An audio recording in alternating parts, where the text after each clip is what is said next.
Hey friends, how are ya? Hope you're doing amazing. I'm a normal person from a normal town, and today I wanted to dive into a couple conservative podcasts that I absolutely love.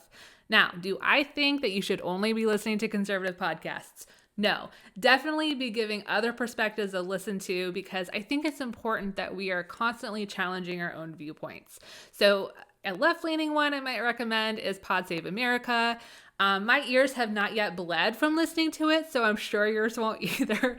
But it's always good just to hear things from different perspectives. So I'm going to recommend my favorites. I would love to hear your favorites. And again, if you find these videos really useful, helpful, I'm going to be putting out some more like this. So please give a like and subscribe to this channel, and let's get into it. So I love podcasts. Love them. Now, I do watch Fox News sometimes. I do watch CNN sometimes. I certainly will watch clips on YouTube, but I don't know. It just doesn't do it for me. It always feels like a bunch of angry people yelling at each other, mixed in with some really fluffy stories about a pet that was rescued or something. It just doesn't do it for me. I get the cable news hustle, that's fine, but for me, podcasts are where it is at. So good. Now, what I'm looking for in a podcast is something that is interesting, that is thought-provoking, that makes me feel smarter having listened to it. It's basically like IQ points for normal people who aren't deeply entrenched into politics all day long. The first one I want to recommend to you is The Ben Shapiro Show. Now, this is probably the podcast responsible for me becoming widely aware of everything happening politically. When back in 2016, I was kind of trying to explore my political viewpoint in time for the election to just make sure that things were still lining up for me. And I kept hearing about this deeply religious Orthodox Jew who was also a raging neo-Nazi white supremacist. And that just didn't add up for me. It seemed pretty oxymoronical. So I had to find out. I went on YouTube, found so many videos entitled Ben Shapiro Destroys, and a lot of angry college students who were super upset that he was on their campus. So, the place where we have civil discussions about complex topics. So I wanted to know more. And I would watch his videos. I was listening to his podcast, and I discovered not only is he not a neo-Nazi white supremacist, he was the number one target for anti-Semitic alt-right hate, according to the Anti-Defamation League in 2016. So he has a pretty unique perspective on things. He talks super fast, very, very fast, but he is really able to pack in a lot of nuanced, complex, just really deep viewpoints, but in a way that is easy to digest on my end. Because again, I'm not super plugged into politics all the time, or at least I didn't used to be. So he's a really good one to listen to. The next one I want to recommend for you is the Megyn Kelly Show. Now, I think we all remember Megyn Kelly from her time on Fox News. She got into that majorly public spat with Donald Trump and then had some sexual harassment scandal happening at Fox News with Robert Ailes.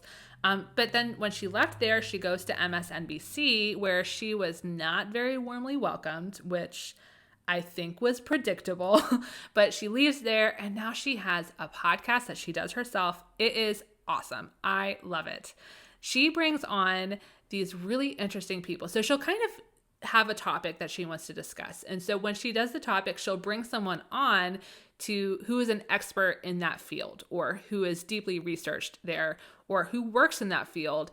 And she has the best conversations. I mean, the most aha moments that I've had listening to a podcast are from her show.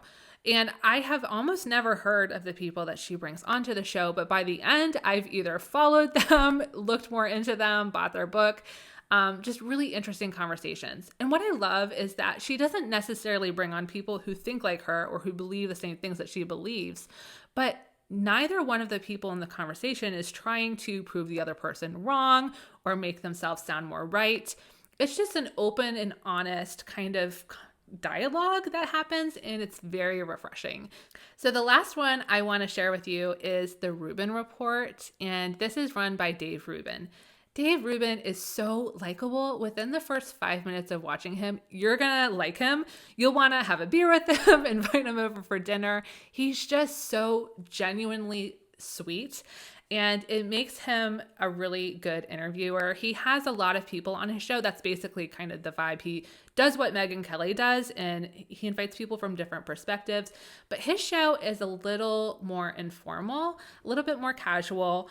Now, I really appreciate his viewpoints on things. He is a classical liberal. That's what he describes himself as. I love the convergence of classical liberal and libertarian ideas because it shows that two different ideologies can come to the same conclusions if they're based in individualism and liberty. Now, he used to work for the Young Turks, which is a deeply leftist publication.